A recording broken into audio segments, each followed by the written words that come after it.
bachelor's degree students, master's degree students, and PhD students, pay attention to this video.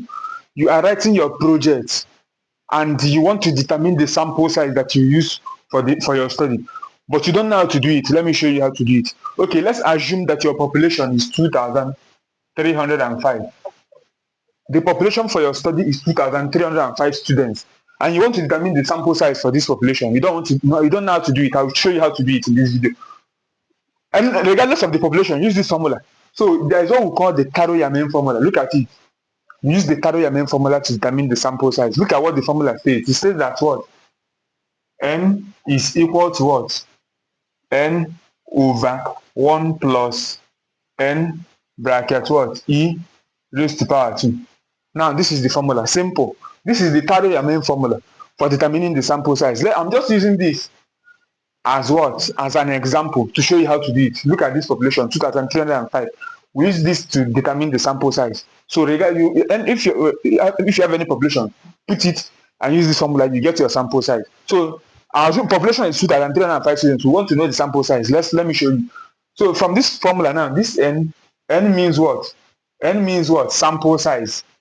This N in the formula means sample size. Then this N means what? Population.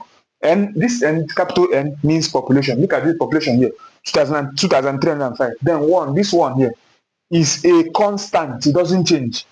This one is a constant. Then this N is the same as this, which is what? Population. Then this E here is what? Level of significance. Level of significance. Now let us apply the formula. You have that what? N what? Which is sample size, is equal to N, which is what? Population. This population is 2,305. So 2,305 divide by what? Still with the formula, you have what? 1 plus, and this N is the same as population, which is what? 2,305, right? Bracket. This E is what? Level of significance. Level of significance is 0.05. Then raise it to the power of 2, right? Simple. Raise it to the power of 2. So when you do this, you have that N is equal to this 2,305, right? Divide by what? 1, this one, plus 2,305, right? Then you multiply 0.05 raised to power 2. When you multiply this, you're going to get what? 0.0025. If you multiply 0.05 raised to power 2, you get 0.0025. Let me continue. So let's continue. We stopped here. So you have that N, which is the sample size, is equal to what? 2,305 divide by what? 1 plus. Look at the next thing to do. You multiply 2,305 by 0.0025. When you multiply this, what are you going to get? Multiply 2,305 by 0.0025. So 2,305 multiplied by 0.0025, you are going to get what? 5.7625. Simple.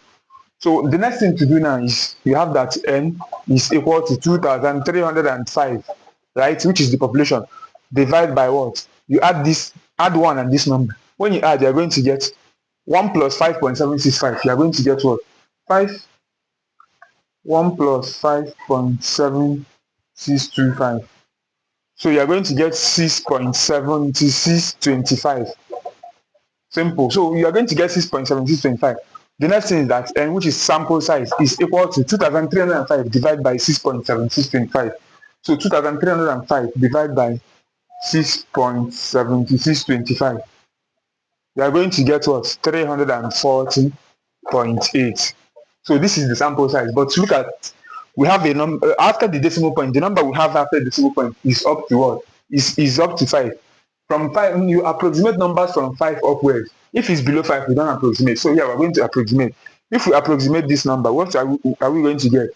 You are going to get what? N is equal to what? 341. So this is the sample size for the study. Simple. So when we approximate 340.8, we are going to get 341. I will see you in the next video.